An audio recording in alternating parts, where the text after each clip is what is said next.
Yo, and welcome to the second video of my Battlefield 3 competitive series. And in this one we're going to focus on spawns and the spawning system within Battlefield. If you haven't seen the first video on map calls, then go check that out, link is in the description.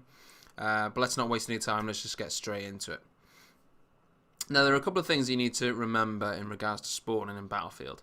Every flag on every map has a specific amount of spawns that players always spawn at. There are between 16 to 13 spawns on each flag, and knowing where these spawns are can make a huge difference when you're playing a match or a scrim.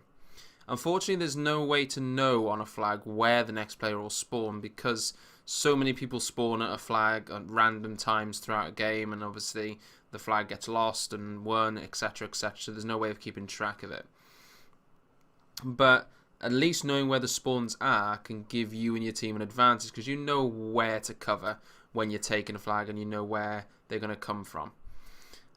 Now, for all the main maps, me and my team basically went over each flag on each map and worked out where all the spawn points are. Now, I could just give those to you, but that's going to be a little bit too easy, really, isn't it? And you're more likely to remember them if you do them yourself. Now, pretty much like the first video, I'm going to use Bazaar as an example. I'm going to give you all the points on Bazaar, and then, if need be, you and your team, you can possibly go over and work out all the other ones. Now, Grand Bazaar is a simple map to learn in terms of spawn points, but it does depend on the flag you are at. This is the 3-flag version of Bazaar, and that's because that's mainly the map that's going to be used in 5v5 competitive. For example, the middle flag, B, only has 2 areas where people can spawn, whereas A and C have a bit more variety. Now, I'm going to go over all the spawn points. I'm going to show them on screen for you to see all of them, and then I'm going to come back because there's something really important in regards to deployment spawns that I want to cover. So just watch all these spawn points, and then I'll be back in a couple of minutes.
Okay guys, and I'm back. I hope you enjoyed the excitingness that is map spawns.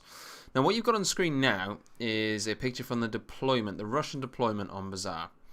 Now what a lot of people don't realise is that at the deployments on Battlefield there is an order to the spawn system.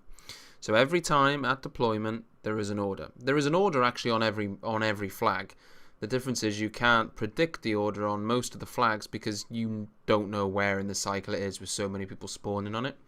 At deployment though, you do know that information. So for example here on Russian, we will always have one person spawn first with sprint. Everyone will usually then squad hop to get roughly around that person so that everyone's got a good spawn. Now that can make a huge difference when you're trying to attack the flag, because everyone has the best possible spawn. And I know for a fact that this first spawn on this Russian side is the best spawn you can have on this side of the flag. The second one is way back at the other side of the flag. Now on US, it's slightly different. If I show you this is the first spawn, which is way back at the fence. And then the second spawn is in the building a little bit further forward. So what you need to do there, you need to plan which guy is going to take the rear flag, which guy is going to take A. So whoever's going to take A, he spawns in first because he doesn't need to have the best spawn. And then the person or people that are going to attack B, they spawn in second to get the better spawn so they can attack B. And knowing this sort of information really helps when you're attacking flags. So you can learn all the other positions on the spawn system or for deployment from all the other flags as well. Now I've given you these for Bazaar, so try it out. Go learn all the other ones. And then, you will see a difference.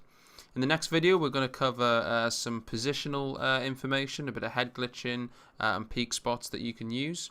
I hope you enjoyed it. Please like and subscribe, and I'll catch you on the next one. Cheers.